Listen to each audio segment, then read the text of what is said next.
Hello everyone, welcome back to McSolaar TV. David here. In this video we answer some of your questions, so let's get to it.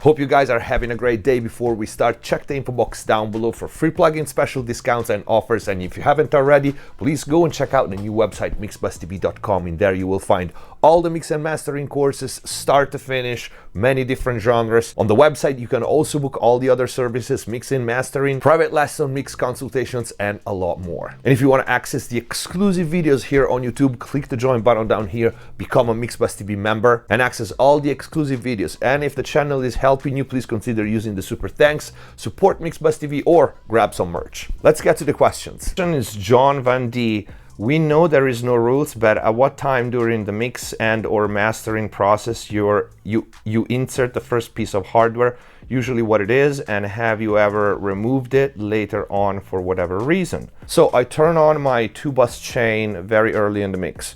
I do gain staging, and that's it. And then I already know by then I have a very good idea of what is gonna be the 2-bus chain. And the first one is gonna be usually Neal 542s if I'm gonna use that, and it's basically on, I wanna say probably 80% of my mixes. HG2, I don't necessarily use them both. Sometimes is one, sometimes is the other, sometimes are both. I think the HG2 makes about 40-50% of my mixes or masters. I wanna say probably a little less master, maybe 30 to 40%. My main 2-bus compressor, which can be, again, the 670, the NG or the SSL, and that's gonna be it. From here on out, I start the mix. I have EQs patched on the 2-bus, but I never ever start with an EQ on my 2-bus, ever. I leave that for when I am probably around 70-80% of my mix, and then I decide if I need a little bit of correction with the SPL. Maybe I have a little too, I don't know, low mids, or I landed a little too light on the 2-bus or on the top end, or I need a little color, so I use either the Empress or the Mag EQ. The EQs are patched, but I never start a mix with EQs on. And did I remove things from the 2-bus? Yeah, absolutely. And usually it's saturation. For example, the HG2, sometimes I start the mix with it, and I realize going forward that it doesn't fit for that track when you start adding and pushing things. So it would be like a little overcooked with that, or maybe I just back it off. Same for the 542s. Once in a while, I think I want them, and then I start adding things, especially for the low end. If I do other tricks, I feel like that's not needed, or it's not necessary, or it's just not the color for that mix. But never the compressor. When I start the mix and I pick a compressor, 90% of the time, that's gonna be the compressor.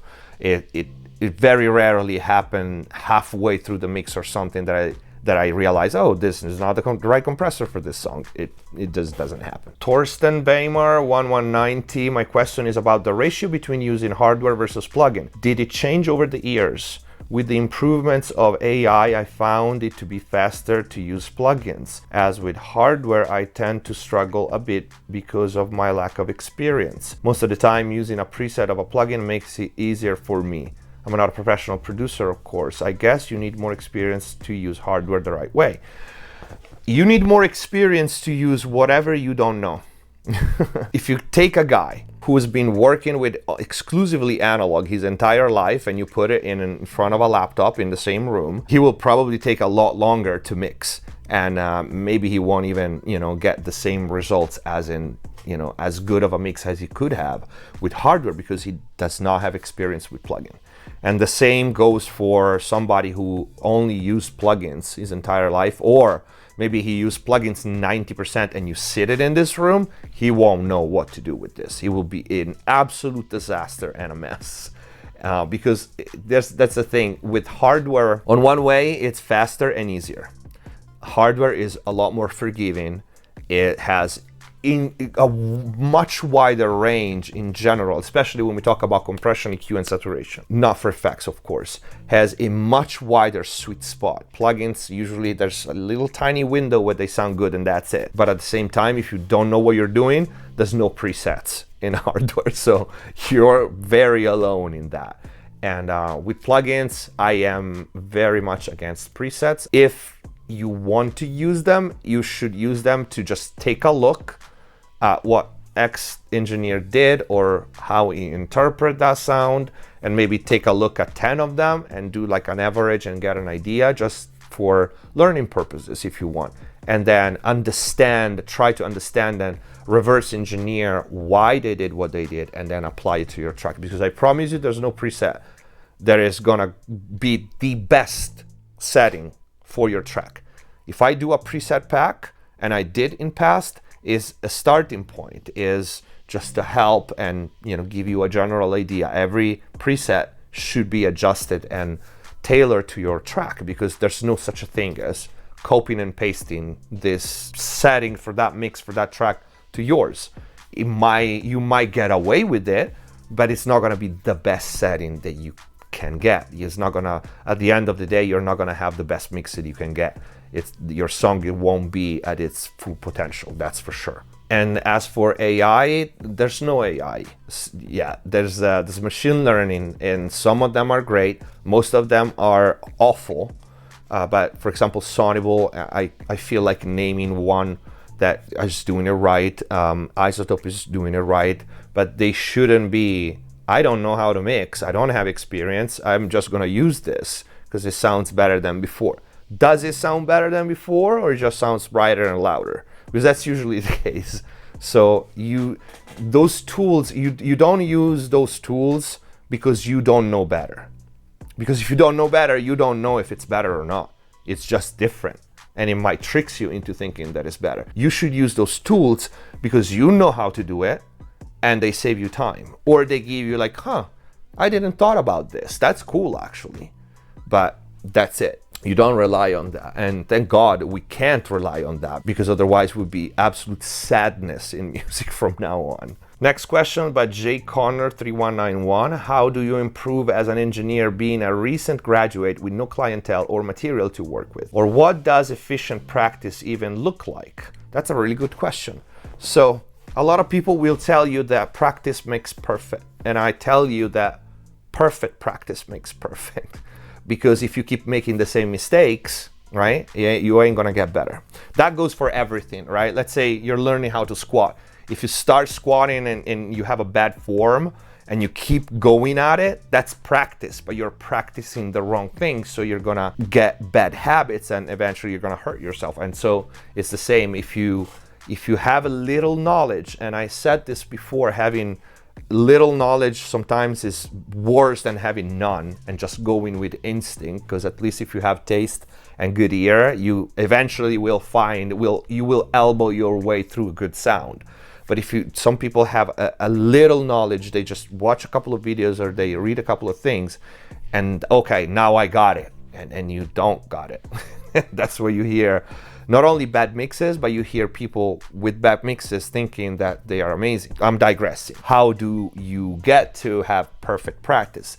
The best way, of course, and the easiest and the faster way would be to shadow someone that is better, a professional, ideally, which is not always possible, but today is much easier than it was before. For example, this is not a pitch. Everybody knows I do private lessons, so you and other people do as well, so you can pick the person that you trust and book lessons with them. That's I promise you the fastest and better way to learn and to actually get to a point in which you're practicing good theories and you have good practices. Because if you don't, that's the problem with online information, right? It's great because it's free and everybody has access to it. At the same time, it's awful because everybody can make videos and pretend to be an engineer. And so today the problem is not accessing information. The problem today is discerning the crap from the good information. And it ain't an easy task, because sometimes, especially on YouTube, the most popular videos are not necessarily the one with the best information, are the one where the host is a good entertainer, or it's funny and people like it, but he doesn't know shit about mixing, right? So his views are up the top. It comes first when you search something, you click on it because it's the most viewed, and you believe that that's what you should do, when in most cases that's not the case. And so yes, that's my heartfelt advice. Look for a mentor. I know you just graduated, so you think I've already done the study, right? But this is my experience with my students coming from schools. They learn more in 4 lessons with me or in 4 videos free on YouTube than in 3-4 years of school. And I have countless comments like this that you can go on my channel and find. And it's not just with me, it's with other people as well. Because, you know, the truth is, people in school are not necessarily active mixing and mastering engineers. They're doing this for a living every day. That's what I do every day. YouTube it was like a happy accident for me, but that's my job. I mix and master for a living. And so you should probably pick what you think is a good mentor, and not only a good engineer. There's plenty of great engineers out there, but they are bad teachers, right? So you kind of have to pick the best of both, like someone that you like as an engineer and you can also understand when he teaches things, and try to shadow it. And then when you got this part, or even if you want to skip this part because you think like, I already studied, well, then the only thing that is left to do for you is to mix every freaking day, whether you have clients or not. There's plenty of tracks where you can practice on. And just like squats or any other thing that you want to be good at, if you want to be good at tennis, you need to play tennis every day. If you want to be good at squatting, you need to squat every day. If you want to be good at mixing, that's what you do every freaking day. And it's gonna take time, no matter what you do. But yeah, that's the way. Carbine 781, some professional mixes sound noticeably louder, but read the same or even have lower LUFS compared to my mixes. Any advice on why this is occurring would be great. A good perceived loud reference is whatever Skrillex. We said this many times, and on the channel you can search for loudness and LUFS, and you're gonna find a bunch of videos explaining not only why this happens, but how to counteract this thing. For the most part, multiple reasons, because your mix might measure louder than this mix, and this mix sounds and feels and it's perceived louder, are number one, harmonic content, frequency content, and why your mix measures that loud. Usually the first thing that makes a mix measure really loud is long-term low-end energy. So if you have a busy rock song with a lot of bass and a lot of kick drums, or if you have a hip-hop song with a constant 808, low end that plays constantly or almost constantly will make the loudness meter, LUFS, go up, which means your song measure loud, while the other song might have less low end than yours, probably more controlled, because that's usually what happens. Like home mixes have uncontrolled low end, too much, too boomy, too much energy. They measure high, but they sound like ass. The money is in the mid range, right? So the other mix have a balanced, controlled low end with rich mid range, very clear, and it might measure lower than yours, but it has got more harmonic content, a much more balanced mix, and it just sounds louder. Second, mid-range. Mid-range is the one frequency range where the human ear is more sensitive to. So if you take two mixes that measure the same, but this one has more energy and more harmonic content in the mid-range, it will be perceived louder, even if it measures lower. If you measure the same, it will perceive much more louder. That's just how our brain processes music. And the other factor is, you mentioned Skrillex. So that genre, sometimes it doesn't measure as loud as others because it's all chopped off, right? So another factor to take into account on the LUFS meter or any other metering is BPM. A slower song, given the same loudness, will measure lower than a faster song, simply because there's more audio events happening in a shorter period of time. And also, how dense is the arrangement? Some songs, they sound extremely loud because there's a lot of silence in between beats and in between sounds. And when songs are, especially like dubstep and stuff like that, have a very minimal arrangement, like a kick, a bass, and a lead, those songs can be perceived extremely loud because there's nothing competing. They are so minimalistic in the arrangement and so easy that those sounds can be pushed to oblivion. They can be saturated a lot, which gives, again, the perception of them being extremely loud, but it won't measure that loud because maybe it has a minimalistic arrangement, and it's a double-edged sword at that point. The silences and the pauses will make it measure lower, and at the same time, they will make those sounds feel even louder because you need darkness to see the light, right? And vice versa. So if everything is at 11 all the time, like those modern metal mixes, they are flat as hell, and they just don't feel loud at all because they are always, everything is always constantly pushed, and there's very little downtime, so to speak, whether it's on a micro scale or on a macro scale. Next one is from Mado Feli. I'm butchering your name, sorry.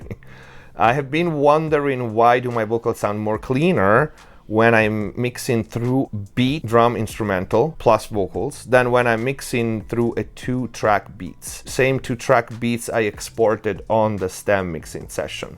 So if I understand correctly, why if I do a full mix, everything sounds better than if you mix your vocals on a 2-track, because that's not how you mix. I said this in another video, probably more than one. I know it's a common practice, but the fact that it's common doesn't make it less shittier. You can quote me on this, everybody can quote me on this. You don't freaking mix a vocal on a mastered or already mixed 2-track beat. You can, but that ain't the way. A mix is a mix. It's in the word. Things needs to mix together.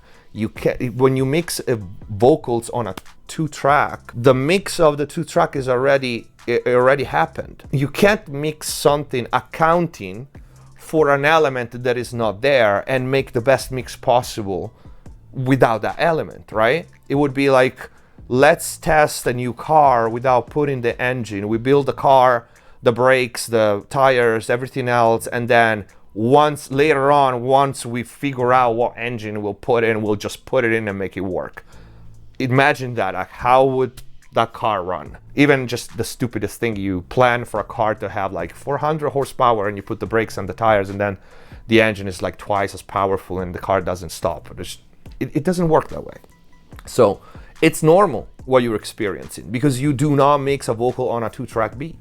And again, I repeat it, I know it's common practice and it's still shitty because just because a lot of people are doing it doesn't make it any better. Not one bit. The way to do it is to mix everything together. Think about it. It's funny because there's a lot of people out there who do this. They are beat makers and they mix their beat and then vocals later, right?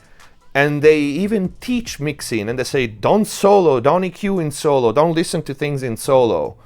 But then you're mixing the whole beat in solo without the vocals on, and it is absolutely nonsensical. And it drives me slightly crazy if I care enough. At this point, I've seen so many, I don't care anymore. But that's why, because when you actually mix, so everything is there, all your stems, all your tracks are open and are ready to be mixed, the vocals should be in, and you should monitor the vocals while you're mixing everything, right? That's why we don't mix in solo, because you either consciously or not, you are taking into account the main element. This is the crazy part, right? Because people mixes their beat, leaving the vocals out, and the vocal is the most important thing. And so what happens is that either you sacrifice the mix that you've done on the beat, because you have to fit the vocal, or the other way around. You're emotionally attached to the mix that you did on the beat without the vocal, and so you don't want to change it too much, but you want the vocal to fit. It ain't happening, and it's not gonna happen. It's gonna sound and feel like if you put a sticker on a Bentley, and it's just gonna look like that. That's it. So don't do it. That's why. Lucas Mikalski, phase rotation and mastering. David, what is your opinion on phase rotation using software like Isotope RX of the entire mix before mastering? This aims to balance asymmetric waveform by rotating signal phase. I've seen some people using Isotope RX phase rotation module to prepare the entire mix before mastering. Thank you. I think it's utter bullshit. That's it. I'm not gonna be diplomatic anymore. I don't care anymore. I'm not gonna be nice anymore. I think it's bullshit. That is something that should be considered only if the mix is, for some weird ass reason, a mess phase-wise. and it needs a tool like that, phase rotation, to somehow repair the damage that was done, and maybe someone overlooked something in an analog chain or something went wrong, and you have, mind you, not a symmetrical waveform. A symmetrical waveform is not an issue. And that's also why I say it's bullshit. Because it is not easy to assess by looking at a mix especially. I mean, the visual feedback can be useful, but a lot of people take it way too far nowadays. They just look at the mix without even listening and say, oh yeah, that we need to do this because it looks like that. What? So it's extremely hard to assess by looking at a mix if you need phase rotation, because asymmetrical waveforms, for the most part, they're not a problem. And I have a very extensive videos that explains the difference between asymmetrical waveforms, which are normal 99% of the time, versus a problem that could be solved with DC offset and having a problem like that. Now, if you have a mix that it sounds and feel and it measures weird, before phase rotation, there's many things that you can do. One, is there's a DC offset problem? So try DC offset, see if the waveform is not broken at the center where the line is, that's DC offset. A symmetrical form is not that. Is the mix unbalanced left-right? Has the mix a phase problem that can be solved with other tools like Dr. MS or Baseline Pro or Leapweak Audio, some of these things? Phase rotation would literally be the last tool that I would think if a mix has a problem. To think that phase rotation would even be a tool to use before mastering on every mix just cause, to me, it's insanity. It's complete insanity. And I feel like sometimes certain videos are done and put out just to try to do something new, or maybe with good intent, trying to show a tool that can be useful, but they fail to say that can be useful the 0.1% of the time. So in real life, for someone that either is starting out or mix and master their own music alone, meaning not a professional that mix and master hundreds of tracks a year, which has more possibility of finding something like that, it shouldn't even be mentioned because it simply confuses people. That's what I think. Next one is by Robin Mikkelsen. I hope I'm not butchering your name. How do you deal with people not understanding the music you make? I never really getting a break or nothing ever seemed to happen. I've been on several labels, been in the upper echelon of Beatport, and been consistent in making efforts towards promotion and putting the music out there. I read a lot, it's about finding your audience. I feel at the moment it's more about finding more money to put into promotion or something. I might be missing something obvious here. So I'll start by saying, when you ask what are you missing, what do you mean? Because everything needs to be analyzed in the context and in what is your goal. Is your goal becoming one of the top artists in the world, right? Let's say top even 50 Billboard in the mainstream, or you want to be top 50 in the EDM world on Beatport? What is your goal? Because depending on your goal, tools and different ways to take are gonna be massively different. So number one, you are under the impression that people don't understand your music. That, without wanting to absolutely in no way, shape or form offending anyone, is a subjective statement, right? You think that people don't understand your music, right?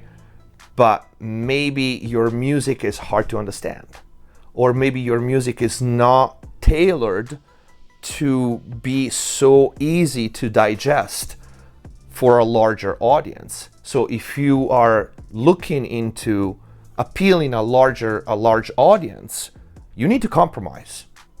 That's it, because what you've been doing so far didn't work. And I'll get to the promotion part, don't worry about it. But you know what I mean? Unfortunately, this is the hardest thing to do for an artist. You need to question what you think it's true, right? You start from a premise, which is people don't understand my music. Okay, why they don't understand it? They don't understand it as if they don't like it, or not enough people like it, or what kind of feedback you get. So you need to take in the feedback. If you're not achieving what you want, you need, and I'm not saying that you're not, you need to be very open to critiques and understand based on what audience and how large you want your audience to be. You need to listen what people want, because there's no amount of promotion, we could discuss about it, that will force music that people don't like into people's throat. You will go somewhere. I mean, I'm gonna go there. There's plenty of proof out there of labels pushing absolute crap in people's throat over and over and over and over and over until, at least until they make the money back, and then it's abandoned, and you don't see those artists anymore. They were like, my God, and best new artists. They come from nowhere, like best new artists that, the usual industry plants. They come like overnight and they are like best new artist ever. They break every Spotify records, and then you can tell that people don't like them. You can tell that the comments are bots. You can tell there are forced features, forced appearances in festivals, and nobody likes them really, right? And then as soon as they make the money back, they're abandoned. This is to say that you do also need money for promotion. Being a musician today is no different than starting any other business. If you got no money to invest in yourself, in your music, in your art, you have 0.0001% of chances of making it. That's the reality of it. And I can't really give you a number. It all depends where you are and what kind of audience do you want. That will also dictate the budget that you need to even make a dent. Because I promise you, if you're aiming at mainstream Billboard, that is gonna cost a lot of money, and probably it won't make any difference because that click is closed. Otherwise, if it was all about how much money, any trust fund kid that want to make music would be on charts. But yes, you do need money for promotion. That is, I hope everybody understands this. 2024, labels don't build. They haven't been building for a long time. They enhance what's already there. They look at artists as small businesses. If your small business is already making money, they come to you and they enhance what is there. Now, whether or not you should take the deal is another discussion, but they're not coming to you because how amazing you are when nobody knows you. It ain't gonna happen unless it's, again, industry plants or like nepotism. And so the other part of your question, to find your audience, how do you find your audience? You need to put your music in front of people. And in order for you to put your music in front of people, you need to pay promotion. That's literally how you do it. Because everything is like this. If you have a good phone, you need to do advertisements. Otherwise, nobody knows that you have a great phone on the market. And how you do it, you pay advertisement to put it in front of people so people see it and say, I like that. I'm gonna buy it. No different. Music is no different. Today, yeah, you can put it out and wait for enough people to see it and actually see it, to crash into it by accident and like it. But unfortunately, you know how many songs are released every day? Everybody is buried under the insane amount of music that is released every day, because everybody can release a music with a laptop. They can release music every day if they want, and there's millions of people doing it because that's how it is today. The music making process and the music distribution process is, it's democratic, it's open to everybody, so easy. At the same time, that's also why there's so much crap music out there.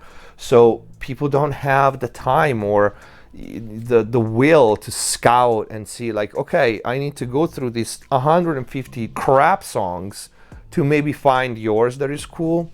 And it simply is not gonna happen. So people don't, it's very, very rare that people actively search because they have so much push from labels, from artists that do promotion.